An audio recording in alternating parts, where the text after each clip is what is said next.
Bonjour tout le monde, mon nom est Raphaël et on va parler de Big Brother Célébrité saison 2.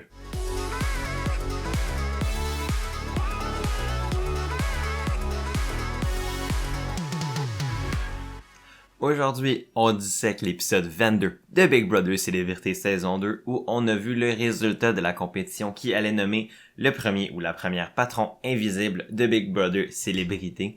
Donc c'était un épisode fort intéressant et probablement un de mes préférés de la série à date. J'ai vraiment aimé tout le mystère amené par la découverte du patron invisible, la paranoïa que ça a amené dans la maison et ensuite la révélation des nominations. Donc, on a beaucoup de choses à se dire et on va embarquer là-dessus maintenant. L'épisode s'ouvre sur un petit recap de l'épreuve du patron qu'on avait vu le début dans l'épisode d'élimination du dimanche. Et là, on a vu la fin de l'épreuve et donc le résultat. L'épreuve s'appelait le vice caché. Et vu qu'hier, dans mon épisode d'hier, j'ai un peu analysé le potentiel du patron invisible, là, je vais plus me concentrer sur la compétition en soi, donc vice caché. C'était une compétition individuelle, donc les joueurs ne voyaient pas le résultat des autres et l'épreuve consistait dans le fond en des questions sur divers éléments de la maison. J'ai trouvé ça quand même intéressant, je pense que ça amène les joueurs à devoir se focusser sur leur environnement. On avait vu Éléonore en particulier mémoriser les chiffres et explorer mémoriser les jours et les chiffres et tout ça, et après ça explorer la maison pour trouver un pouvoir. Donc elle avait ce côté allumé pour voir ce que la maison avait comme secret. Ce qu'elle réalisait pas, c'est que les secrets de la maison, ou en tout cas ce qui était important pour le challenge du patron à venir, c'était directement dans sa face, et c'était les meubles, c'était les portes, c'était les lumières qu'elle voit à tous les jours de manière vraiment évidente. Fait que j'ai aimé que le show réutilise le contexte de vie naturelle des joueurs dans la maison comme base pour la compétition du patron. Compétition que j'ai trouvé quand même intéressante parce que c'était quand même serré entre plusieurs joueurs. Il y avait 15 questions, ce que j'ai trouvé long, mais pas nécessairement trop long. Les questions roulaient vite, puis ça a permis quand même des rebondissements. Ça a amené au départ de l'épisode 22, donc l'épisode du lundi soir, ça a amené avec... l'épisode s'est ouvert avec... C'était Claudia, Catherine et PL qui menaient l'épreuve. Et il y avait Eddie, il y avait aussi, je pense, Stéphanie, il y avait aussi Guylaine qui était pas trop loin en arrière. Mais c'était vraiment Claudia, Catherine et PL qui menaient au moment de l'ouverture de l'épisode. Et après les 3-4 dernières questions qui restaient, on a finalement, nous, en tant que public, pu savoir le résultat de l'épreuve, mais les autres candidats de la maison ne le savaient pas encore à ce moment-là. Donc, nous, on a appris que c'était effectivement Claudia qui a finalement remporté le patronat en ayant, je pense, 13 des bonnes réponses sur 15 questions, ce qui était vraiment impressionnant et je suis fier d'elle pour ça. Elle a vraiment bien performé dans la compétition. Et encore une fois, ça me prouve que le trio des filles de la Chambre bleue, ils peuvent remporter des épreuves, donc ils sont dangereuses. Mais tant mieux pour elles. Puis la question c'est ça. Premièrement, ça risque d'assurer la sécurité des filles de la Chambre bleue au minimum. Je pense pas que même si elle a le patronat invisible, pour Claudia, ça vaut la peine. Et même que c'est pas une bonne idée selon moi de nominer des filles de la Chambre bleue. Parce qu'il est encore assez tôt dans la game pour elle que c'est pas nécessaire de commencer à penser à il va falloir que je les élimine un moment donné si je veux gagner. Donc pour Claudia, ça assure pratiquement la sécurité des filles de la Chambre bleue. La question c'est de savoir qui vont être ses cibles et est-ce qu'elle va utiliser le pouvoir du patron invisible pour peut-être améliorer sa game en faisant un move qu'elle aurait pas nécessairement été capable ou eu le courage de faire à visage découvert.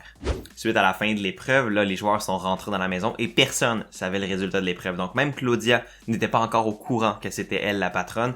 Et ça a été vraiment le fun de voir tout le monde spéculer sur les différentes potentielles personnes qui auraient pu remporter le patronat.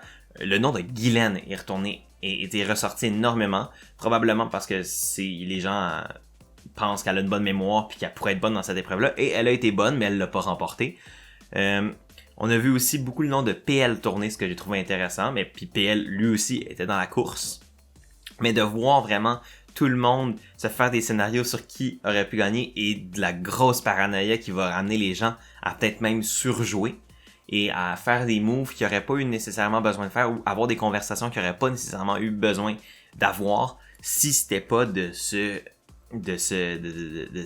incertitude-là quant à la personne qui va être au contrôle des nominations cette semaine. Et ça, c'est vraiment le fun. Ça rajoute un peu d'incertitude. Ça permet au groupe dominant, au statu quo, d'être challengé.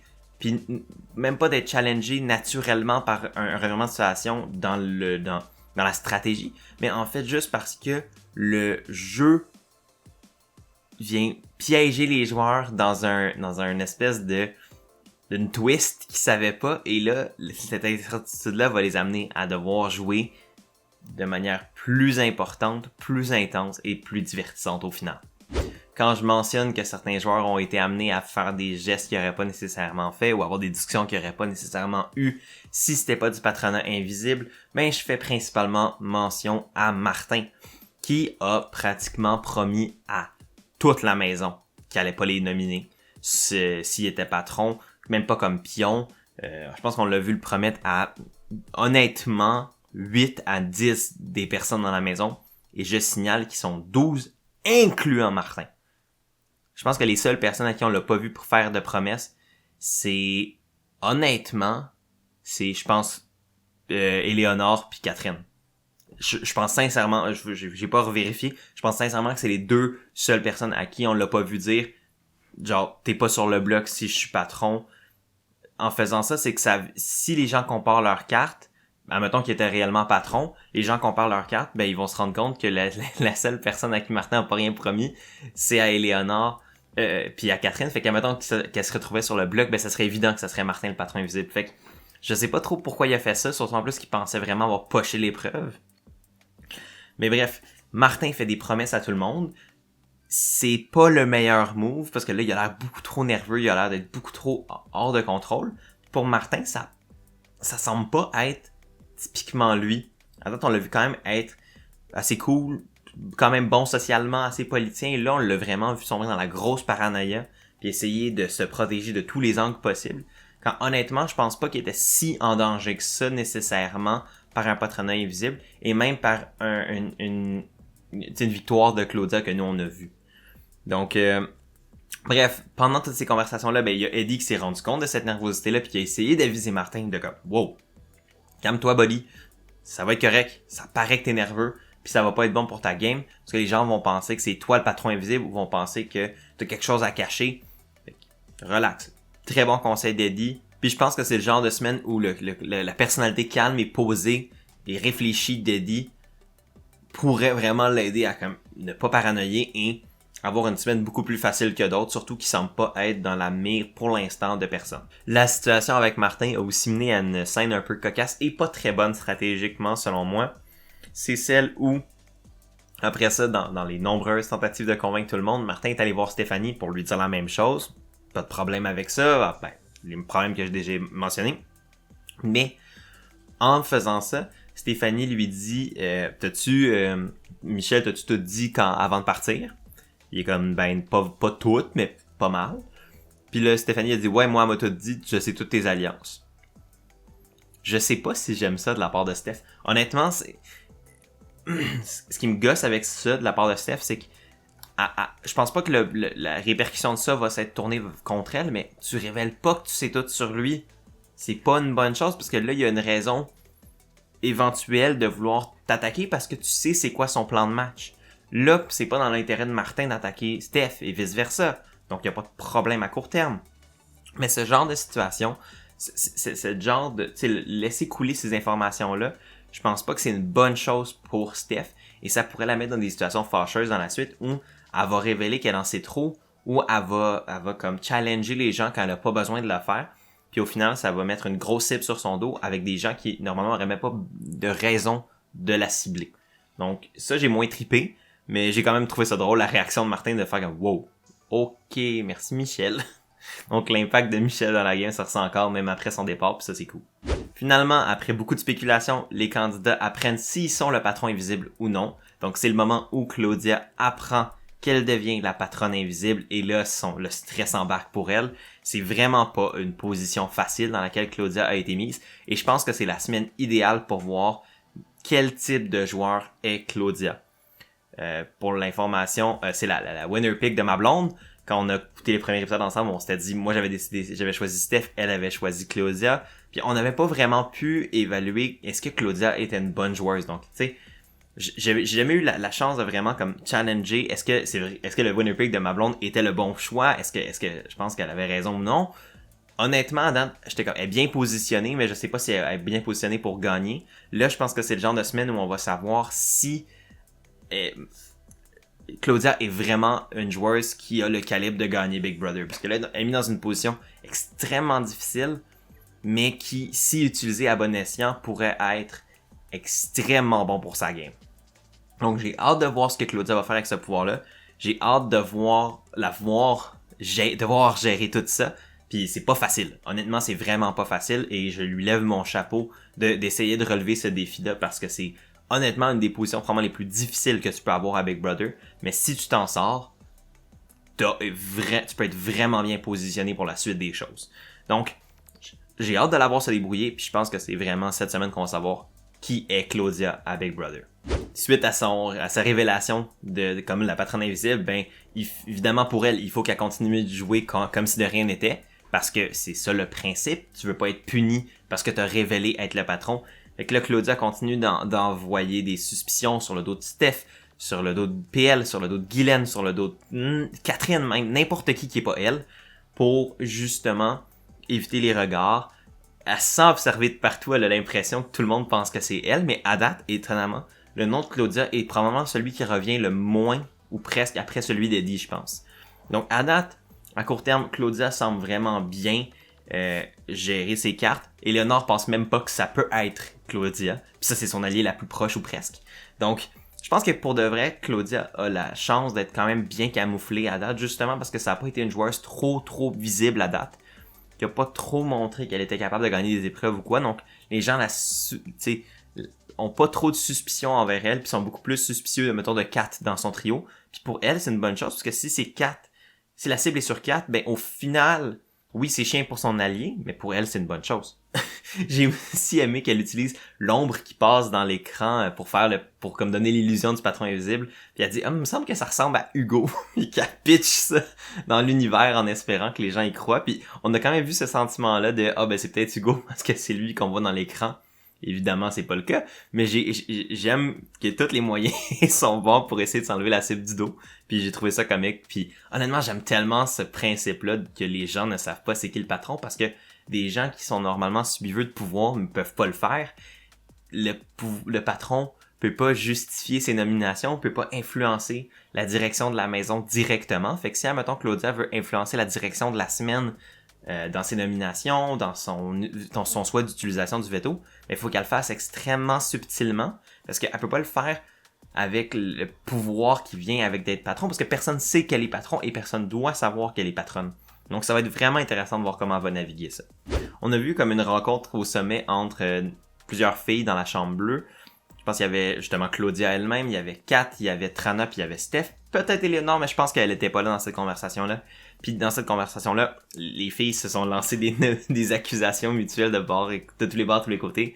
Il y en a qui pointaient les doigts vers Steph, Steph pointait du doigt Kat.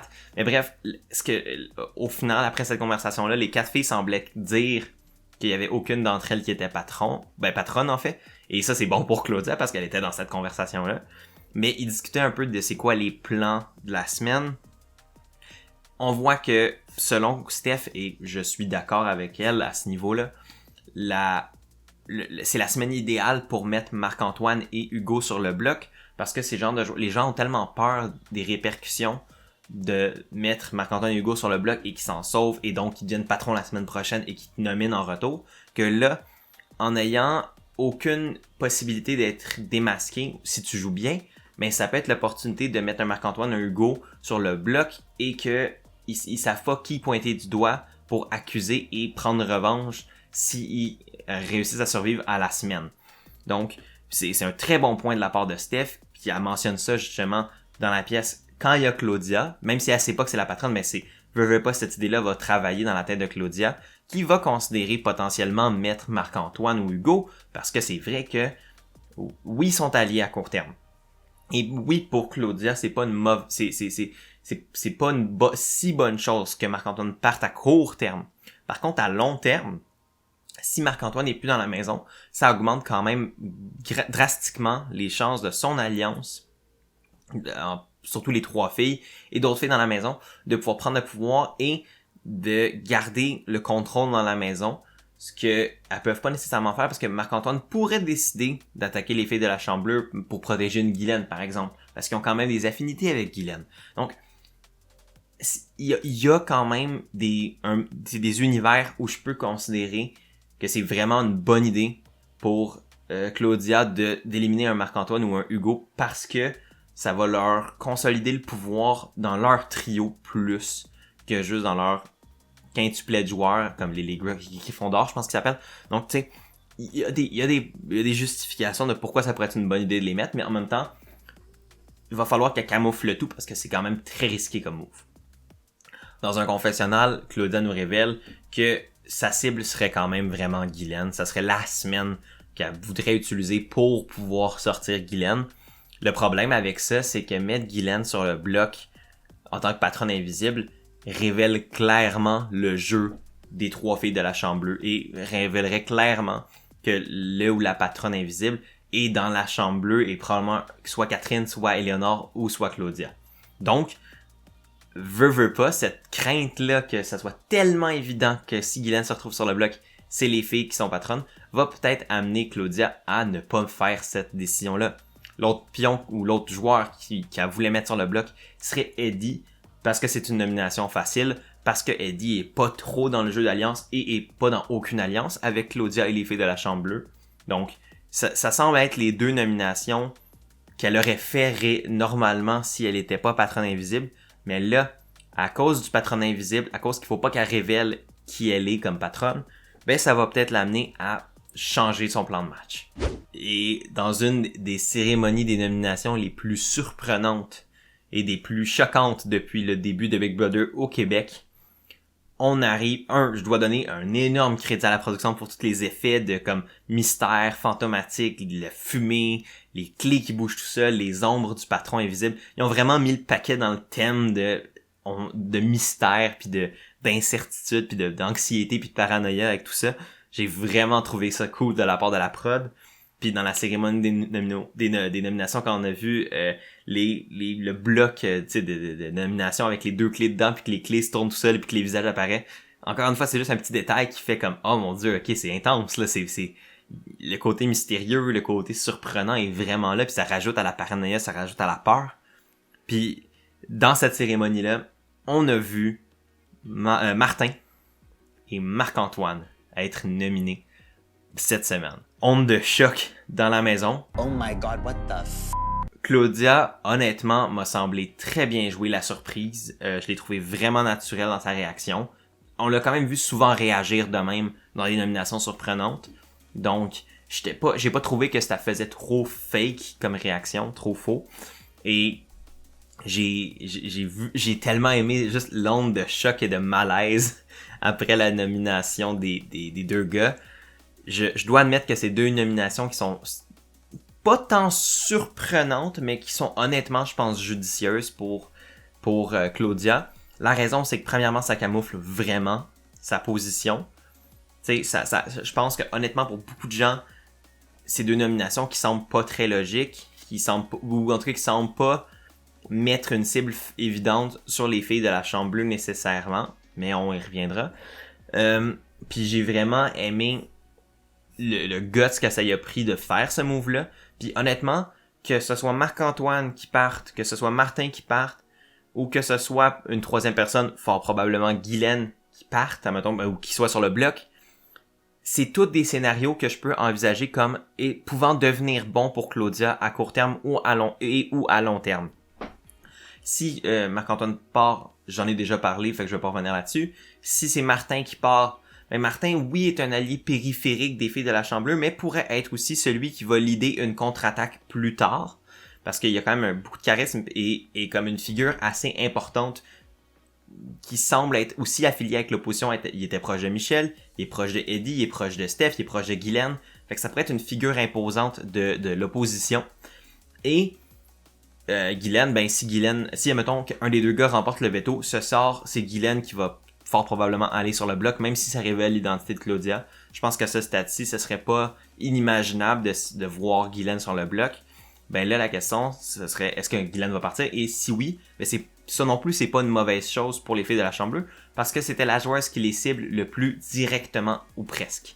Donc, honnêtement, je pense que Claudia a quand même vraiment bien joué ses cartes. Elle a mis des personnes sur le bloc qui sont surprenantes et donc qui camouflent son identité quand même et qui sont utiles pour elle stratégiquement sans être les choix faciles. Et donc, pour nous, en tant que public, c'est divertissant. Donc, honnêtement, c'est probablement le meilleur des mondes possible avec une victoire qu'on a pu avoir considérant la victoire de Claudia. Et honnêtement, elle m'impressionne à date. Je trouve qu'elle joue bien le mensonge, elle joue bien sa position de patronne invisible et j'ai hâte de la voir pour le reste de la semaine. Je dois aussi faire mention honorable aux faces de Steph qui sont passées de What the fuck? À quoi? Ah, ok, ouais, je pense que je comprends quelque chose.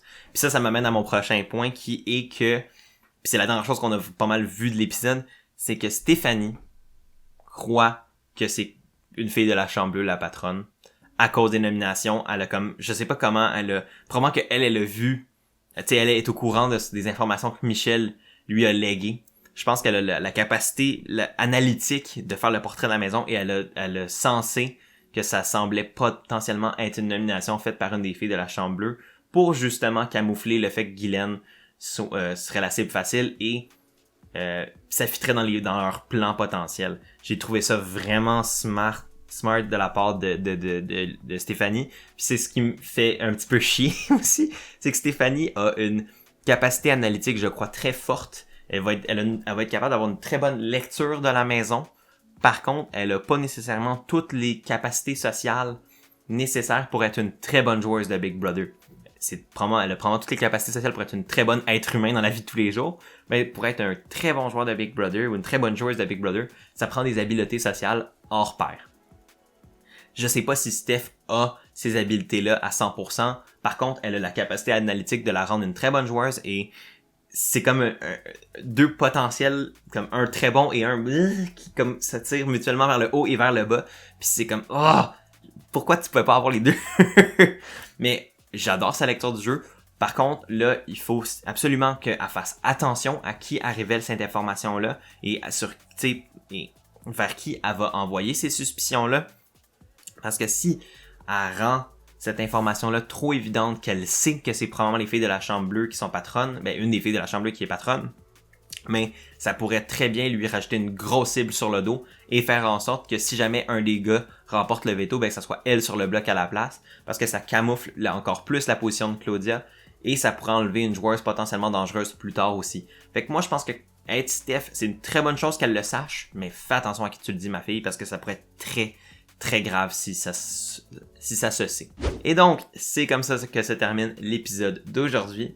J'espère que vous l'avez aimé. Si vous l'avez aimé, n'hésitez pas à aimer, partager, commenter, c'est super apprécié comme toujours. Si vous voulez la version de podcast, c'est disponible ici.